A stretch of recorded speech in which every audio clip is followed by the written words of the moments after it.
प्यारे बच्चों, बीएससीबी यानी कि बिहार बोर्ड क्लास चैनल पर आप सभी का हार्दिक स्वागत है। बच्चों, इस वीडियो में हम बीएससीबी यानी कि बिहार बोर्ड के कक्षा 9वीं के गणित के अध्याय 7 त्रिभुज की प्रश्नावली 7.3 के सभी प्रश्नों को हल करेंगे। तो वीडियो को पूरा एंड तक देखिएगा, जिससे आपको प्रश्नावली 7.3 के सभी प्रश्नों के हल आसान तरीके से समझ में आ जाएंगे। प्रश्न एक में हमें दिया गया है त्रिभुज एबीसी और त्रिभुज डीबीसी। ठीक है, ये आप देखिए त्रिभुज एबीसी जो बड़ा त्रिभुज है वो त्रिभुज क्या है? त्रिभुज एबीसी। ठीक है, और छोटा त्रिभुज कौन सा है? त्रिभुज डीबीसी। ये वाला जो त्रिभुज है यह त्रिभुज डीबीसी। ये त्रिभुज हमें दिए गए हैं प्रश्न में। एक ही आधार बीसी पर बने, बीसी जो आधार है बने दो समद्विबाहु त्रिभुज है। समद्विबाहु त्रिभुज है मतलब कि इनकी दो भुजाएं आपस में बराबर है, यानी कि ए बी और ए सी बराबर है और बी डी और सी डी बराबर है। ठीक है, बी डी सी डी बराबर है और ए बी और बी सी ए सी बराबर है।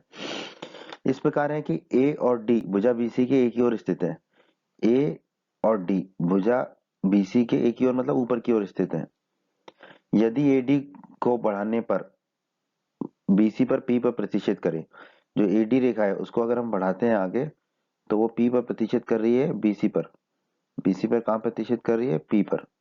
ठीक है, तो दर्शाइए। तो इस प्रश्न के चार भाग हैं। त्रिभुज ए बी डी सर्वांग सम होगा त्रिभुज ए सी डी के। त्रिभुज ए बी डी ये वाला जो त्रिभुज है सर्वांग सम होगा त्रिभुज ए सी डी के, इस त्रिभुज के। और फिर दूसरे भाग में हमें बोला है त्रिभुज ए बी पी। त्रिभुज ए बी पी ये जो बाईं तरफ का त्रिभुज है ये सर्वांग सम होगा त्रिभुज एसीपी के, दाईं तरफ के त्रिभुज के सर्वांग सम होगा। तीसरे भाग में बोला है एपी कोण ए और कोण डी दोनों को समद्विभाजित करता है। जो एपी भुजा है वो कोण ए को भी और कोण डी को दोनों को दो बराबर भागों में बांटता है, समद्विभाजित करता है। एपी रेखाखंड जो है बीसी का लंब समद्विभाजक है। चौथे भाग में बोला है एपी जो रेखा है वो बीसी का लंब समद्विभाजक है, मतलब कि बीसी को दो बराबर भागों में बांट रहा है और दोनों तरफ 90 डिग्री का कोण बनाता है। तो आइए अब हम इस प्रश्न को हल करते हैं। आइए तो हम प्रश्न को हल करते हैं। तो सबसे पहले तो हम लिख लेते हैं जो भी हमें प्रश्न में दिया गया है। हमें प्रश्न में दिया गया है एबीसी एक समद्विबाहु त्रिभुज है। ठीक है, तो ए बी बराबर क्या हो जाएगा? एसी। तो हमने लिख दिया ए बी बराबर एसी। ए बी भुजा ये वाली और एसी भुजा ये भुजा क्या है? आपस में बराबर है। ठीक है, उसी तरह हमें दिया गया डीबीसी एक समद्विबाहु त्रिभुज है, तो बी डी बराबर सी डी। बी डी बराबर सी डी, ये बी डी भुजा है, ये किसके बराबर होगी? सी डी भुजा के। ठीक है, तो ये हमें प्रश्न में दिया गया है तो ये हमने लिख लिया। प्रश्न एक के पहले भाग में हमें सिद्ध करना है त्रिभुज एबीडी सर्वांग सम है त्रिभुज एसीडी के। तो इसको हल करते हैं। त्रिभुज एबीडी और त्रिभुज एसीडी में। ठीक है, त्रिभुज एबीडी और त्रिभुज एबीडी और त्रिभुज एसीडी में ए बी बराबर ए सी। ए बी बराबर ए सी ये हमें दिया गया है प्रश्न में। ए बी बराबर ए सी हमने लिख लिया, दिया गया है। और ये क्या है? भुजा है, तो हमने लिख दिया एस, मतलब कि साइड। बी डी बराबर सी डी।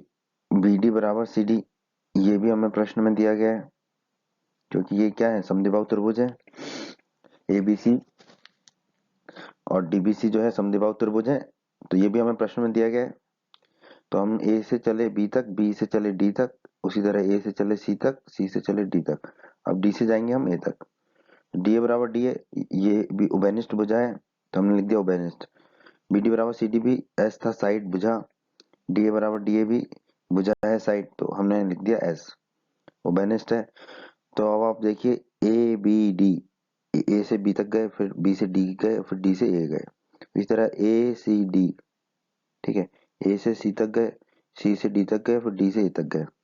तो हम क्या कह सकते हैं? हम कह सकते हैं कि त्रिभुज एबीडी सर्वांग सम होगा त्रिभुज एसीडी के। किस नियम से? एस एस एस नियम के, भुजा भुजा भुजा नियम द्वारा। और यही हमें सिद्ध करना था इस भाग में। तो ये हमारे इस भाग का उत्तर हो जाएगा दोस्तों। अब हमें इसका दूसरा भाग सिद्ध करना है, जिसमें हमें बताना है त्रिभुज एबीपी सर्वांग सम होगा त्रिभुज एसीपी के। त्रिभुज एबीपी ये वाला त्रिभुज है बाईं तरफ वाला, और त्रिभुज एसीपी दाईं तरफ वाला त्रिभुज है। त्रिभुज एबीडी सर्वांग सम है त्रिभुज एसीडी के। ये दोनों त्रिभुज सर्वांग सम है, ये तो हम सिद्ध कर चुके हैं पहले भाग में। तो हम सीपीसीटी से क्या लिख सकते हैं? अब देखिए ए बी को हमने बी ए लिख देंगे, मतलब दूसरे को पहले पे और पहले को दूसरे पे, और डी को वही रखा। ठीक है, तो कोण बी ए डी बराबर, तो दूसरी तरफ भी वही करना पड़ेगा, सी को पहले लिखेंगे, ए को बाद में लिखेंगे और डी को सबसे आखिरी में। कोण बी ए डी बराबर कोण सी ए डी, क्योंकि जो क्रम हम बाईं तरफ बदलते हैं वही क्रम हमें दाईं तरफ बदलना पड़ेगा। तो कोण बी ए डी बराबर कोण बी ए डी बराबर कोण सी ए डी। ठीक है, ये हो जाएगा हमारा, इसे हम कह देंगे समीकरण 1। अब हमें प्रश्न में दिया गया भुजा एडी को बढ़ाने पर बीसी को प्रतिच्छेद करती है पी पर। एडी को जब हम बढ़ाते हैं आगे तो ये बीसी को किस बिंदु पर प्रतिच्छेद करती है, पी पर। तो मतलब एडी को सीधा बढ़ाते हैं हम पी तक, तो एपी जो है वो एक सीधी रेखा है। तो हम क्या कह सकते हैं, कोण बी ए डी बराबर कोण बी ए डी बराबर कोण बी ए पी, क्योंकि एडी एपी जो है एपी जो है वो एक सीधी रेखा है, एडी को बढ़ाने पर ही एपी हमें प्राप्त हुआ, तो हम बी ए डी बराबर कह सकते हैं बी ए पी। ठीक है, कोण वही रहेगा हमारा, इसे हम कह देंगे समीकरण 2।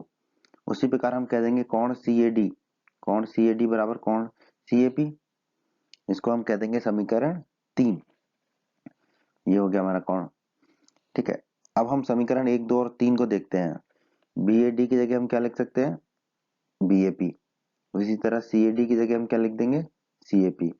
तो हमारा हो जाएगा कोण बी ए पी बराबर कोण सी ए पी, इसे हम कह देंगे समीकरण 4। ठीक है, कोण तो वही है, चाहे उसे बी ए डी कहें या बी ए पी कहें या फिर सी ए डी कहें या सी ए पी कहें। तो कोण बी ए पी बराबर हमें मिल गया कोण सी ए पी, इसे कह दिया हमने समीकरण 4। कोण बी ए पी बराबर कोण सी ए पी समीकरण 4 में हमें मिल गया कोण बी ए पी ये वाला बराबर कोण सी ए पी ये वाला कोण बराबर हो गया।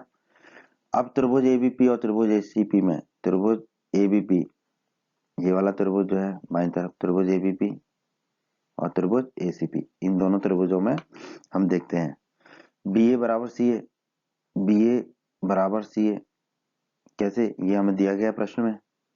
ठीक है, और ये क्या थी, साइड है, एस लिख दिया हमने भुजा।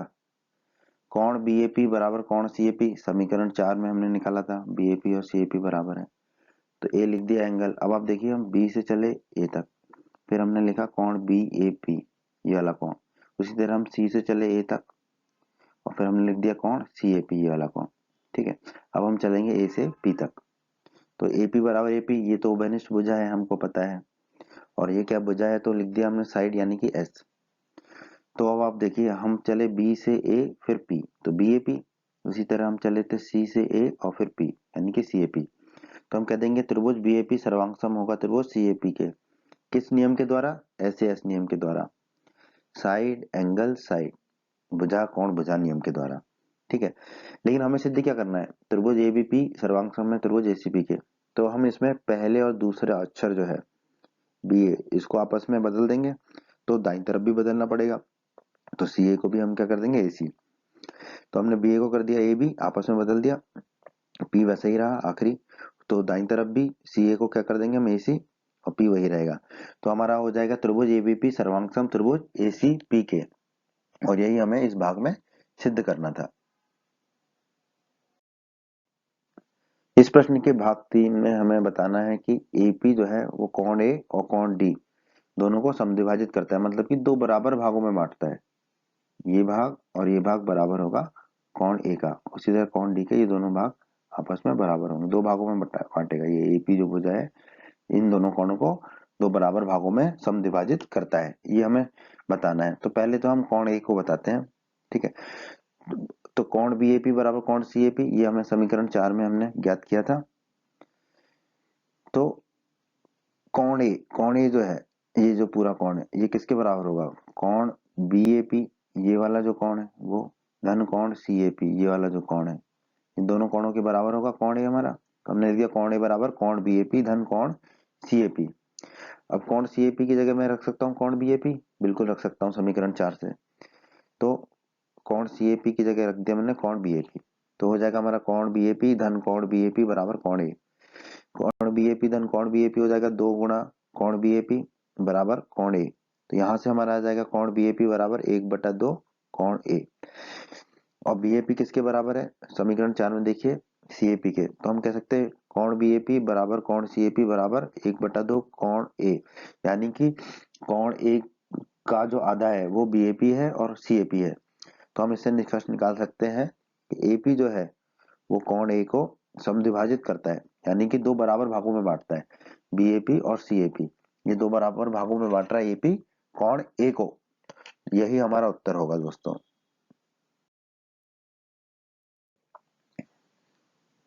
त्रिभुज ABP और त्रिभुज ACP सर्वांग सम है, ये हम सिद्ध कर चुके हैं।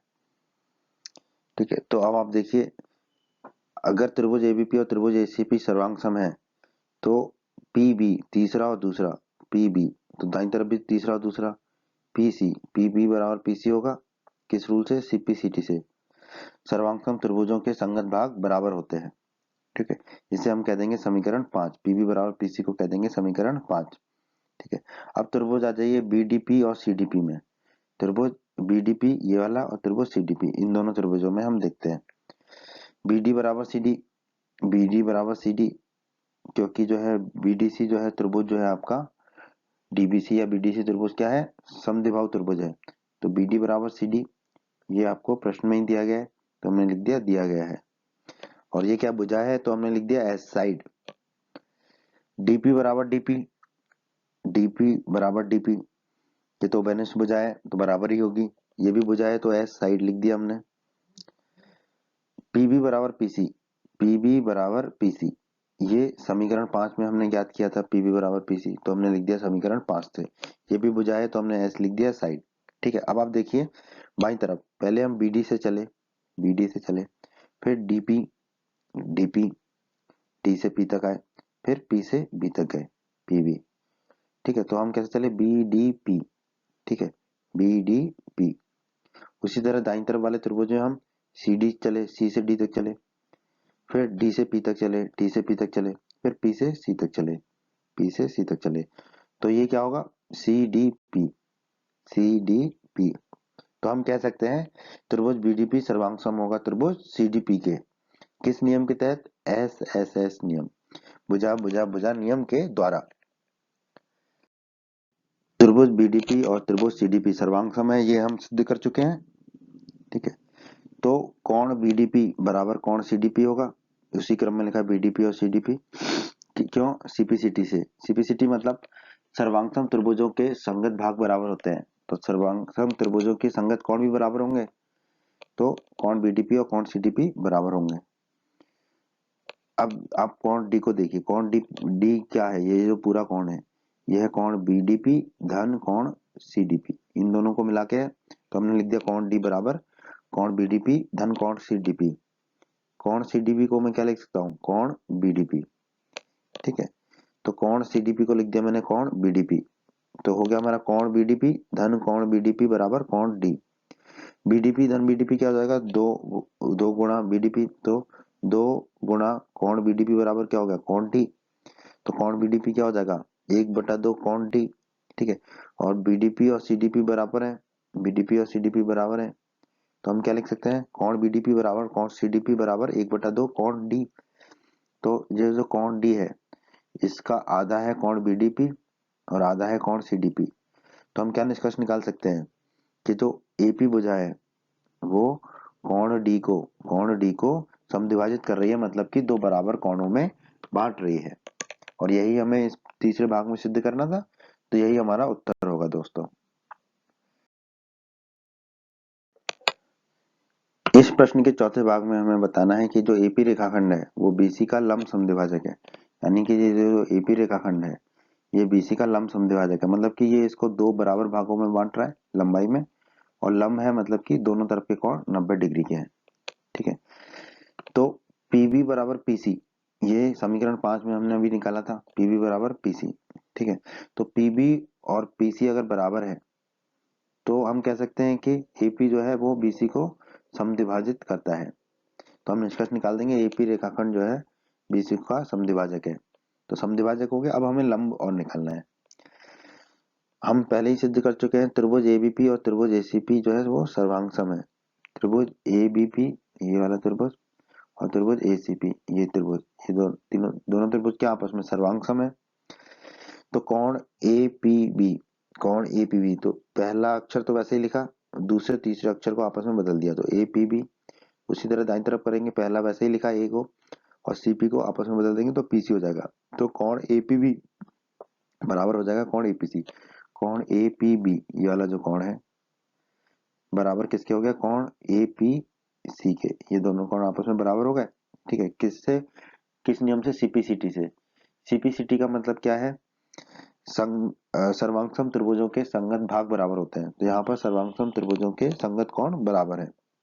ठीक है, अब आप देखिए कोण एपीबी धन कोण एसीबी, ये दोनों कोण 180 डिग्री होंगे, क्योंकि ये क्या बना रहे हैं, रेखे के कोण बना रहे हैं, एक रेखा के ऊपर के कोण है।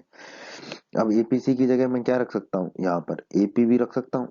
तो एपीबी कोण धन कोण एपीबी दोनों क्या हो जाएगा, 2 गुणा एपीबी हो जाएगा।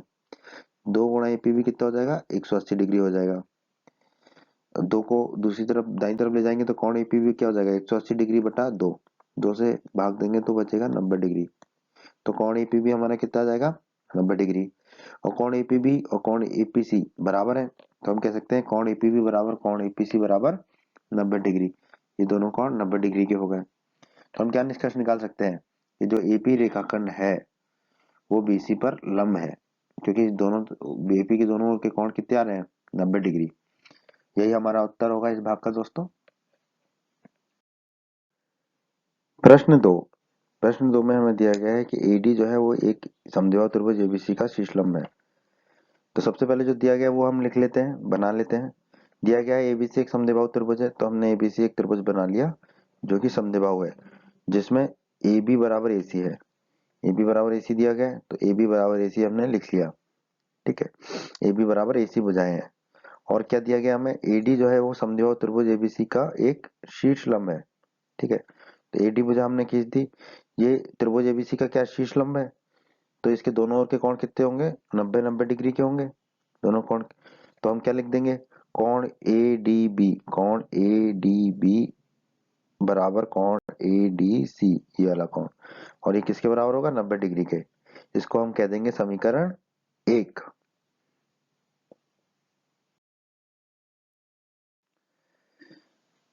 त्रिभुज एडीबी और त्रिभुज एडीसी में, ठीक है, त्रिभुज एडीबी और त्रिभुज एडीसी, ये दोनों त्रिभुजों में आप देखिए कोण एडीबी, कोण एडीबी ये वाला कोण बराबर कोण एडीसी, ये कोण है।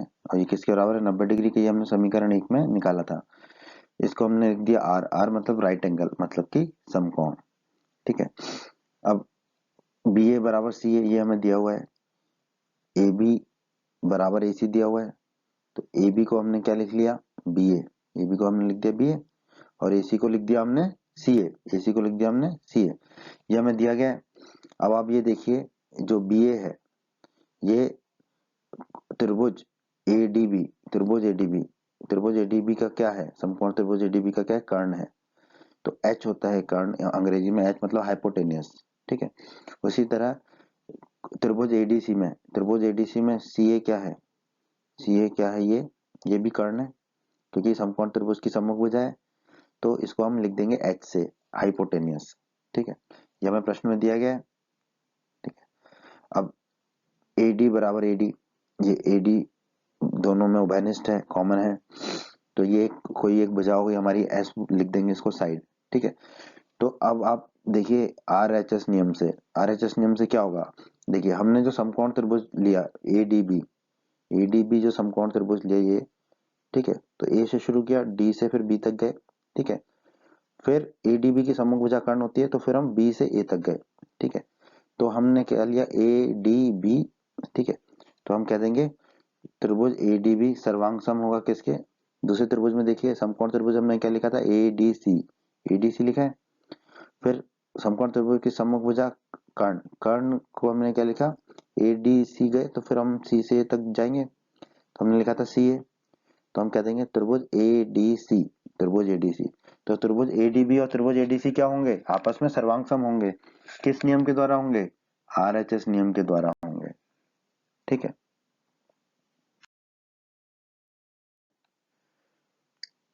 प्रश्न 2 के भाग 1 में हमें सिद्ध करना है कि एडी जो है वो रेखाखंड बीसी को समद्विभाजित करता है, मतलब कि एडी जो है रेखाखंड बीसी को 2 बराबर भागों में बांटता है। ठीक है, तो त्रिभुज एडीबी सर्वांग सम है त्रिभुज एडीसी के, ये भी हमने सिद्ध किया आरएचएस नियम से। एडीबी और एडीसी सर्वांग सम है, तो अगर ये दोनों त्रिभुज सर्वांग सम है तो इनके संगत भाग भी बराबर होंगे।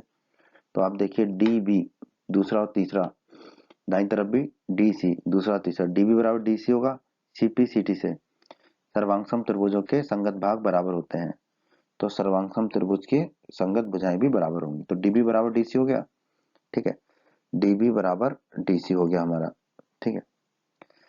अब आप देखिए डीबी, डीबी धन डीसी, ये दोनों मिलके क्या बना रहे हैं, बीसी। डीबी और डीसी मिलके क्या बना रहे हैं, बीसी, ठीक है। अब हम डीसी की जगह क्या रख देंगे, ये जो डीसीएस की जगह रख देंगे हम डीबी, तो डीसी की जगह हमने रख दिया डीबी, तो डीबी धन डीबी बराबर क्या हो गया, बीसी। डीबी धन डीबी क्या हो जाएगा, 2 गुणा डीबी बराबर बीसी। तो डीबी बराबर क्या आ जाएगा मेरा, 1/2 बीसी, ठीक है।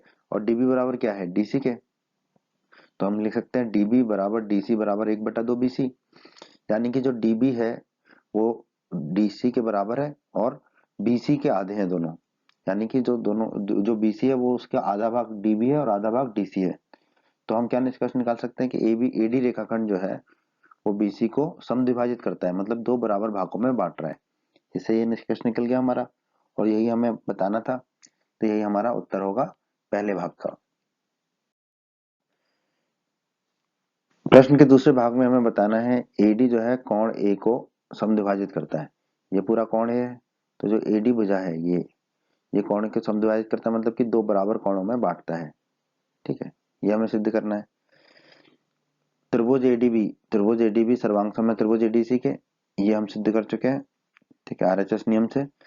तो अब आप देखिए इसके संगत भाग बराबर होंगे, तो पहला और दूसरे को हम आपस में बदल देंगे, एडी की जगह लिख देंगे डीए और तीसरा वैसे ही रहेगा, तो दाईं तरफ भी वैसे ही करना पड़ेगा। तो पहला और दूसरे को एडी की जगह लिख देंगे हम डीए और फिर सी वैसा ही रहेगा। तो कौन डीएबी बराबर कौन डीएसी, किस नियम से, सीपीसीटी नियम से। सीपीसीटी का मतलब हिंदी में क्या होता है, सर्वांगसम त्रिभुजों के संगत भाग बराबर होते हैं, तो इन दोनों सर्वांगसम त्रिभुजों के संगत कोण भी बराबर होंगे। तो कौन डीएबी ये वाला कौन बराबर है कौन डीएसी के, इस कोण के बराबर है, ठीक है।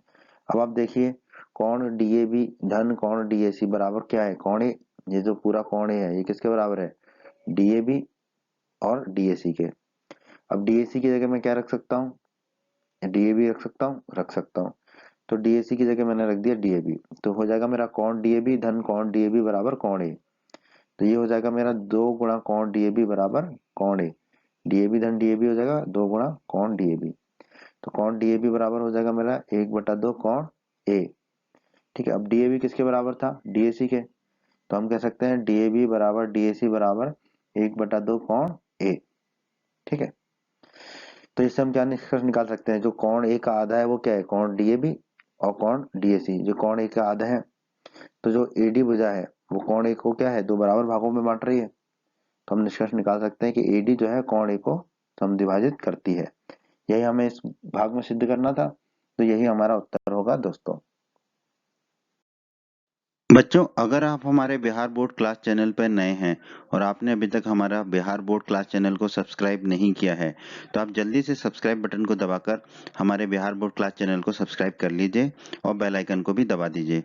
इससे आपको क्या फ़ायदा होगा कि जब भी हमारे चैनल पे कोई भी नया वीडियो आएगा तो उसका नोटिफिकेशन सबसे पहले आपको मिलेगा, और जब भी आप यूट्यूब पर कोई वीडियो सर्च करेंगे तो हमारा बिहार बोर्ड के वीडियोज़ आपको सर्च में ऊपर नज़र आने लगेंगे। बच्चों, इस अध्याय के बाकी अन्य सभी वीडियोस को देखने के लिए आप कभी भी आई बटन पर क्लिक कर सकते हैं। आई बटन पर क्लिक करने से आपको इस अध्याय के सभी वीडियोस के लिंक मिल जाएंगे। प्रश्न 3, एक त्रिभुज एबीसी की 2 भुजाएं एबी और बीसी तथा मध्य का एएम, दूसरे त्रिभुज की भुजाएं पीक्यू क्यूआर और मध्य का पीएन के बराबर है, ठीक है। तो सबसे पहले तो जो हमें दिया गया हम उसको लिख लेते हैं, ठीक है। हमें दिया गया है ए बी बराबर पी क्यू, ए बी भुजा जो है पी क्यू के बराबर है, और हमें दिया गया है बी सी बराबर क्यू आर, जो बी सी भुजा है वो क्यू आर के बराबर है, ठीक है। और हमें दिया गया है मध्य का ए ए एम जो है वो पी एन के बराबर है, ये हमें दिया गया प्रश्न में। ए एम बराबर पी एन है तो हम इसको लिख सकते हैं एम ए बराबर एन पी। एक ही बात है, ए एम को हम एम ए लिख सकते हैं और पी एन को हम एन पी लिख सकते हैं।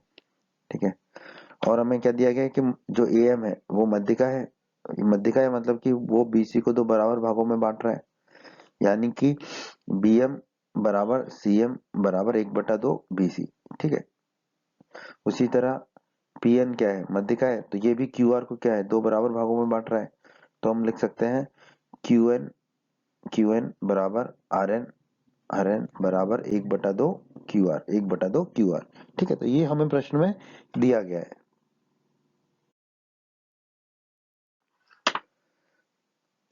बीसी बराबर क्यू आर, बीसी और क्यू आर जो है वो बराबर है, ये हमें प्रश्न में दिया गया है।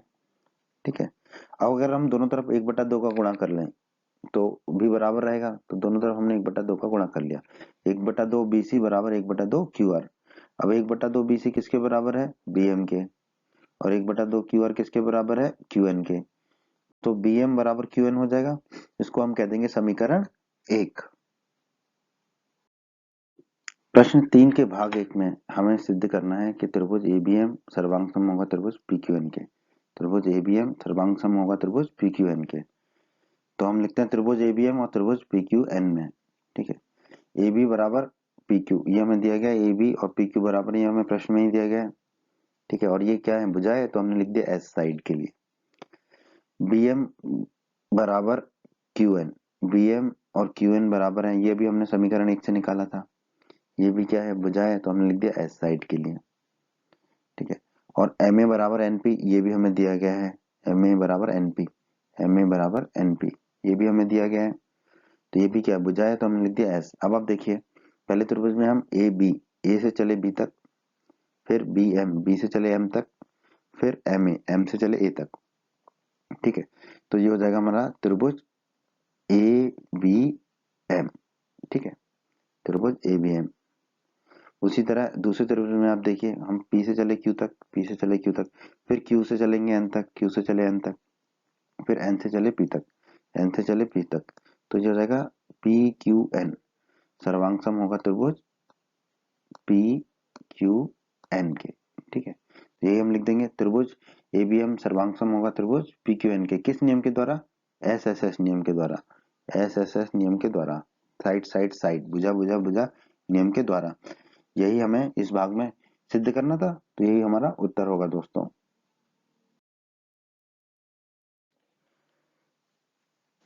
अब हमें दूसरे भाग में सिद्ध करना है त्रिभुज एबीसी। ठीक है, जो पूरा बड़ा वाला त्रिभुज सर्वांग सम होगा त्रिभुज पी क्यू आर के। ठीक है, तो हल करते हैं इसको। त्रिभुज एबीएम, त्रिभुज एबीएम सर्वांग सम है त्रिभुज पी क्यू एन के, ये अभी हम सिद्ध कर चुके हैं। तो कोण एबीएम, कोण एबीएम, ये वाला कोण एबीएम किसके बराबर होगा, कोण पी क्यू एन के, इस कोण के बराबर होगा। किस, क्यों, क्योंकि सीपीसीटी सर्वांगसम त्रिभुजों के संगत कोण बराबर होते हैं, सर्वांगसम त्रिभुजों के संगत भाग बराबर होते हैं। तो कोण एबीएम बराबर कोण पीक्यूएन, कोण एबीएन, एबीएम बराबर कोण पीक्यूएन, ये हो गया।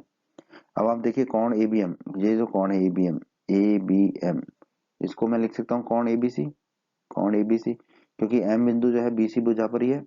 तो कोण एबीएम बराबर हो गया मेरा कोण एबीसी।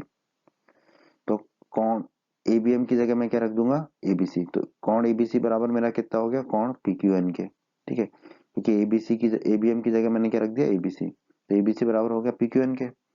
अब आप देखिए कोण पीक्यूएन, ये वाला जो कोण है पीक्यूएन, इसको मैं लिख सकता हूँ कोण पीक्यूआर, क्योंकि एन बिंदु जो है क्यूआर पर ही है। तो मैंने लिख दिया कोण पीक्यूएन बराबर कोण पीक्यूआर। ठीक है,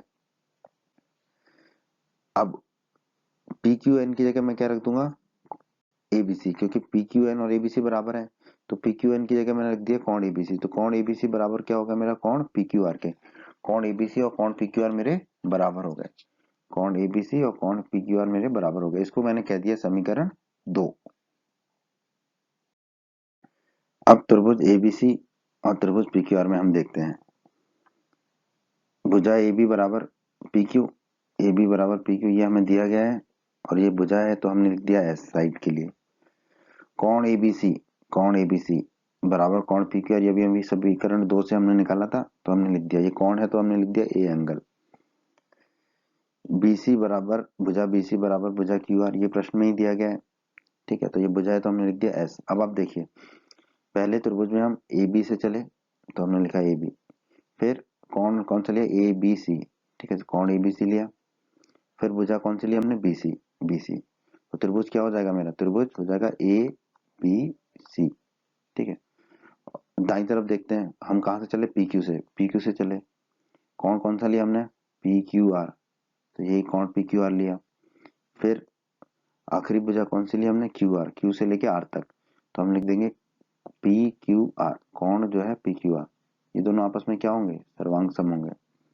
तो हम लिख देंगे कौन ABC सर्वांग सम है कौन PQR के, किस नियम से, SAS नियम के, SAS। ठीक है, साइड एंगल साइड नियम के द्वारा। और यही हमें सिद्ध करना था प्रश्न में, यही हमें प्रश्न में बताना था। तो यही हमारा उत्तर हो जाएगा दोस्तों इस प्रश्न का।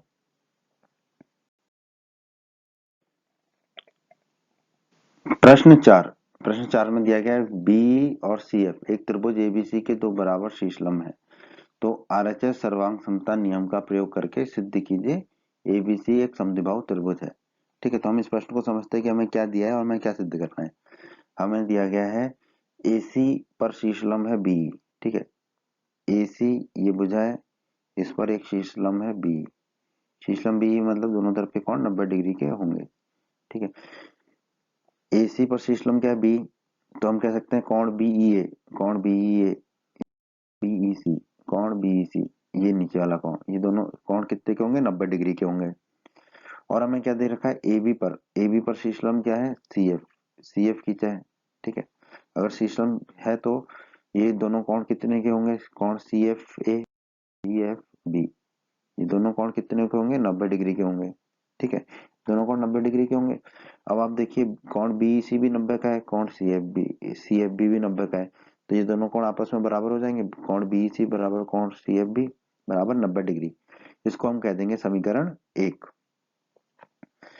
और क्या दिया गया प्रश्न में कि ये दोनों शीर्षलंब क्या है, बराबर है। दोनों शीर्षलंब बराबर है BE और CF, तो BE बराबर CF हो जाएगा हमारा, BE बराबर CF। और हमें सिद्ध क्या करना है, हमें सिद्ध करना है कि ABC एक समद्विबाहु त्रिभुज है। तो हम सिद्ध करेंगे कि AB बराबर AC है, AB और AC बराबर है, ये हम सिद्ध करेंगे। AB और AC बराबर होंगे तो ABC एक समद्विबाहु त्रिभुज होगा, ये हमें इस प्रश्न में सिद्ध करना है। अब त्रिभुज BEC और त्रिभुज CFB में, त्रिभुज BEC ये वाला त्रिभुज BEC, ठीक है, त्रिभुज BEC और त्रिभुज CFB में, त्रिभुज CFB में, ठीक है, CFB में हम नियम लगाते हैं। तो कोण BEC ये वाला कोण BEC बराबर कोण CFB ये वाला कोण बराबर 90 डिग्री। समीकरण 1 में हमने निकाला था 90 डिग्री है, तो इसको हम R कह देंगे, राइट एंगल समकोण त्रिभुज। ठीक है, अब RHS नियम से हमें सिद्ध करना है, तो समकोण त्रिभुज के सामने की भुजा क्या होती है हमारी, कर्ण, हाइपोटेनियस H। तो BEC इसके सामने की भुजा कौन सी है इस कोण के, ये वाली। ठीक है, तो इसको हमने कह दिया CB। ठीक है, CB कहा। और कोण CFB इसके सामने की भुजा भी यही है, तो इसको हमने कहा BC। ठीक है, अब हमने इसको CB और BC क्यों कहा, ठीक है, पहले तो ये जान लेते हैं। और ये क्या है, उभयनिष्ठ भुजा एक ही भुजा है, चाहे BC का हो चाहे CB का हो, भुजा तो वही है, तो उभयनिष्ठ भुजा हो गई। ठीक है, अब आप देखिए कोण BEC, तो B से चले E से चले C, अब हमें C से B आना है ना। ठीक है, क्योंकि मैंने बताया था कि समकोण त्रिभुज के सामने की भुजा जो कर्ण होती है, तो जहां पे हमारा कोण खत्म होता है वहीं से हम उस भुजा को शुरू करते हैं, तो C से फिर B तक जाएंगे। उसी तरह दाईं तरफ कौन सा समकोण त्रिभुज था, CFB, तो ये कोण कहाँ खत्म होगा, B पे, तो B से फिर C तक जाएंगे, तो लिखा हमने BC। ठीक है, और ये उभयनिष्ठ है, और ये क्या है, कर्ण है, तो हमने लिख लिया H, हाइपोटेनियस। फिर एक और भुजा BE और CF ये हमें बराबर दिए गए हैं, प्रश्न में दिए गए हैं। ठीक है, और ये भुजा है तो लिख दिया S। ठीक है, तो अभी आपने देखा हम कैसे चले थे, त्रिभुज, पहले त्रिभुज में BEC, ठीक है, BEC चले थे, और दूसरे त्रिभुज में हम चले थे CFB। तो हम कह सकते हैं कि त्रिभुज BEC सर्वांग सम होगा त्रिभुज CFB के, किस नियम से, RHS नियम से। राइट एंगल हाइपोटेनियस साइड नियम के द्वारा। ठीक है, अगर ये सर्वांग सम होंगे तो इनके संगत कोण भी बराबर होंगे, संगत भाग बराबर होते हैं।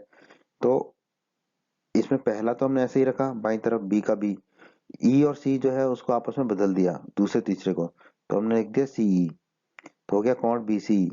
तो उसी तरह दाईं तरफ करना पड़ेगा, पहले को ऐसे ही लिख दिया और आखिरी के दोनों को आपस में बदल दिया, तो ये हो जाएगा बी एफ। तो कोण बीसीई, कोण बीसीई ये वाला जो कोण है ये किसके बराबर हो गया, कोण C F B, C F B इस कोण के बराबर हो गया, ये कोण बराबर हो गए दोनों, किस नियम से, सीपीसीटी, सर्वांगसम त्रिभुजों के संगत कोण और संगत भाग बराबर होते हैं।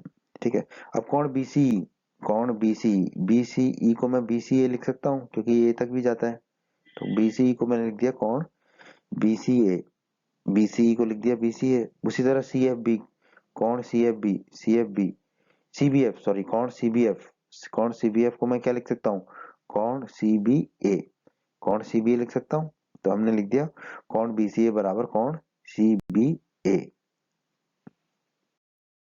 तो हमने निकाला कोण बीसीए बराबर कोण सीबीए, कोण बीसीए ये है और कोण सीबीए ये है हमारा। ठीक है, तो कोण बीसीए को मैं क्या कह सकता हूँ, कोण सी, ये हो गया कोण सी, और कोण सीबीए क्या हो जाएगा मेरा, कोण बी। तो कोण सी और कोण बी बराबर हो गए। अब हमने प्रमेय 7.3 पढ़ी थी। ठीक है, आपने अगर हमारा वो प्रमेय का वीडियो नहीं देखा है तो प्रमेय के वीडियो को जरूर देखें, अवश्य देखें। प्रमेय 7.3 क्या कहती है, किसी त्रिभुज के बराबर कोणों की सम्मुख भुजाएं बराबर होती हैं। तो कोण सी की सम्मुख भुजा कौन सी है, ए बी, ए बी है ये, और कोण बी की सम्मुख भुजा कौन सी है, कोण बी की सम्मुख भुजा ए सी। तो मैं क्या कह सकता हूँ, ए बी बराबर क्या हो जाएगा मेरा ए सी। अब ए बी बराबर ए सी है तो त्रिभुज एबीसी में, त्रिभुज एबीसी में दो भुजा बराबर हो गई, त्रिभुज एबीसी क्या हो जाएगा हमारा, एक समद्विबाहु त्रिभुज हो जाएगा, और यही हमें सिद्ध करना था। तो यही हमारे इस प्रश्न का उत्तर होगा दोस्तों। प्रश्न 5, प्रश्न 5 में हमें दिया गया कि एबीसी एक समद्विबाहु त्रिभुज है जिसमें ए बी बराबर ए सी है और एपी जो है बीसी पर लंब है। तो हमें बताना है कि कोण बी और कोण सी बराबर होंगे। ठीक है, तो जो हमें दिया गया वो लिख लेते हैं प्रश्न में, एबीसी एक समद्विबाहु त्रिभुज दिया गया है, तो हमने एक त्रिभुज खींच लिया एबीसी जिसमें हमें दिया गया ए बी बराबर ए सी, तो हमने ए बी बराबर ए सी लिख लिया। और हमें तो ए बी बराबर ए सी को हम, ए बी को हम क्या लिख सकते हैं, बी ए, बी ए लिख दिया। उसी तरह ए सी को हम क्या लिख सकते हैं, सी ए, तो मैंने ए सी को सी ए लिख दिया, तो बी ए बराबर सी ए हो गया मेरा। ठीक है, अब हमें दिया गया ए पी लंब है बीसी पर। ठीक है, तो बीसी पर हमने एक लंब खींच दिया ए पी। ठीक है, ये लंब है तो इसके दोनों तरफ के कोण कितने होंगे, 90 डिग्री के। तो हम कह पाएंगे कोण एपीबी, कोण एपीबी ये वाला जो कोण है बराबर कोण एपीसी ये वाला जो कोण है बराबर 90 डिग्री। इसको कह दिया हमने समीकरण 1। आइए दोस्तों, अब हम देखते हैं त्रिभुज एपीबी और त्रिभुज एपीसी में। त्रिभुज एपीबी पहला वाला और त्रिभुज एपीसी दूसरा वाला त्रिभुज में कोण एपीबी, कोण एपीबी ये वाला जो कोण है आपका बराबर कोण एपीसी ये वाला जो कोण है बराबर 90 डिग्री। ये समीकरण 1 से हमने निकाला था। ये 90 डिग्री है तो इसको हम कह देंगे राइट एंगल समकोण त्रिभुज। ठीक है, अब देखिए ए पी बी, ठीक है, यहाँ तो बी पे खत्म हुआ तो बी से हमें ए तक जाना है, तो बी ए, बी ए बराबर दूसरे त्रिभुज में देखिए कोण ए पी सी, सी पे खत्म हुआ तो सी से ए तक जाना तो सी ए, तो बी ए बराबर सी ए ये प्रश्न में दिया गया है। और ये क्या है हमारा, बी ए क्या है, कर्ण है क्योंकि 90 डिग्री का सम्मुख भुजा है। उसी तरह सी ए भी क्या है, कर्ण है, 90 डिग्री की सम्मुख भुजा है, तो ये हो जाएगा एच मतलब कि हाइपोटेनियस। ठीक है, ये दिया गया है। अब हम ए पर पहुंच गए, अब ए से फिर पी तक आएंगे, तो एपी बराबर एपी, ये भुजा क्या है, उभयनिष्ठ है, कॉमन है, तो ये एक भुजा है तो इसको लिख दिया हमने साइड एस। ठीक है, अब आप देखिए हम ए पी बी, ठीक है, तो ए पी बी और दूसरे में गए थे हम ए पी सी, तो ए पी सी ये दोनों त्रिभुज क्या होंगे, सर्वांग सम होंगे। दोनों त्रिभुज हमारे सर्वांग सम होंगे तो हम लिख देंगे त्रिभुज एपीबी सर्वांग सम होगा त्रिभुज एपीसी के, किस नियम से, आरएचएस के नियम से, आरएचएस नियम के द्वारा। ठीक है, अब ये दोनों त्रिभुज सर्वांग सम है तो इनके संगत कोण भी बराबर होंगे। तो संगत कोण लिखने के लिए देखो पहला अक्षर तो हमने वैसे ही लिखा ए का ए, दूसरा और तीसरे को आपस में बदल दिया, तो पीबी की जगह क्या रख दिया हमने, बीपी। तो वही हम दाईं तरफ करेंगे, पहला वैसे की वैसा ही रख देंगे और दूसरे तीसरे को बदल देंगे, पीसी की जगह रख देंगे हम सीपी। इसे कहते हैं हम सीपीसीटी। सीपीसीटी मतलब सर्वांगसम त्रिभुजों के संगत कोण और संगत भुजाएं बराबर होती हैं। ठीक है। कोण एबीपी को आप देखिए, कोण एबीपी, ठीक है, ये क्या है, ये कोण बी है। और इसी तरह कोण एसीपी को देखिए, एसीपी, ये क्या है, ये कोण सी है। तो कोण बी बराबर हमारा क्या हो गया, कोण सी। तो यही हमारा इस प्रश्न का उत्तर है दोस्तों, कोण बी बराबर कोण सी, यही हमें सिद्ध करना था। उम्मीद करते हैं बच्चों आपको हमारा ये वीडियो पसंद आया होगा। बच्चों अगर आप बिहार बोर्ड क्लास चैनल पर नए हैं और आपने अभी तक हमारे चैनल को सब्सक्राइब नहीं किया है तो सब्सक्राइब बटन को दबाकर जल्दी से चैनल को सब्सक्राइब कर लीजिए और बेल आइकन को भी दबा दीजिए। इससे आपको क्या फ़ायदा होगा, जब भी हमारे चैनल पर कोई भी नया वीडियो आएगा तो उसका नोटिफिकेशन सबसे पहले आपको मिलेगा। और जब भी आप यूट्यूब पर वीडियोज़ को सर्च करेंगे तो हमारे चैनल के वीडियोज़ आपको ऊपर नज़र आने लगेंगे। आप हमारे वीडियोस को अपने साथी छात्रों के साथ, दोस्तों के साथ व्हाट्सएप और फेसबुक पर अवश्य शेयर कीजिए, जिससे आपके दोस्तों को भी लाभ हो सके। आपको वीडियो पसंद आया है तो वीडियो को लाइक अवश्य करें और इस अध्याय के अन्य सभी वीडियोस को देखने के लिए आई बटन पर क्लिक करें। आई बटन पर क्लिक करने से आपको इस अध्याय के सभी वीडियोस के लिंक प्राप्त हो जाएंगे। धन्यवाद बच्चों।